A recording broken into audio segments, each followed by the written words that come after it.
അസ്സലാമു അലൈക്കും. എല്ലാവരും റമദാനിൽ എന്ത് ചെയ്യണമെന്ന് പ്ലാൻ ചെയ്യുകയാണല്ലേ. ടു ഡു ലിസ്റ്റ് ഉണ്ടാക്കാൻ നമ്മൾ എല്ലാവരും മിടുക്കന്മാരാണ്. എന്നാൽ അതിനേക്കാളും പ്രാധാന്യം എന്ത് ചെയ്യരുത്, do not to do list എന്നല്ലേ. പ്രവാചകൻ സല്ലല്ലാഹു അലൈഹി വസല്ലം പറഞ്ഞല്ലോ, മൻ ലം ഖൗല സുറൂർ വഅമല ബിഹി ഫലൈസല്ലാഹു ജാസ ഫീ അൻ യദഉ തആമ വശറാബിയ. ഒരാൾ ചീത്തമായതും മോശമായ പ്രവൃത്തിയും ഉപേക്ഷിക്കുന്നില്ല എങ്കിൽ അയാൾ ഭക്ഷണവും പാനീയവും ഉപേക്ഷിക്കണമെന്ന് അള്ളാഹുവിന് യാതൊരു നിർബന്ധവുമില്ല. ബക്കറ്റിനടിയിൽ ഓട്ടയുണ്ടെങ്കിൽ അതിൽ എത്ര വെള്ളം ഒഴിച്ചിട്ടും കാര്യമില്ലല്ലോ. ആ ഓട്ട പോലെയാണ് നമ്മുടെ പാപങ്ങളും.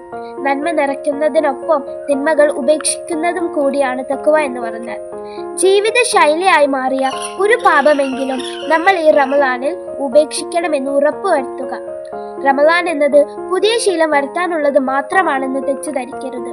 പഴയ ചീത്ത ശീലം ഉപേക്ഷിക്കാനും കൂടിയുള്ളതാണ് റമദാൻ എന്നത്.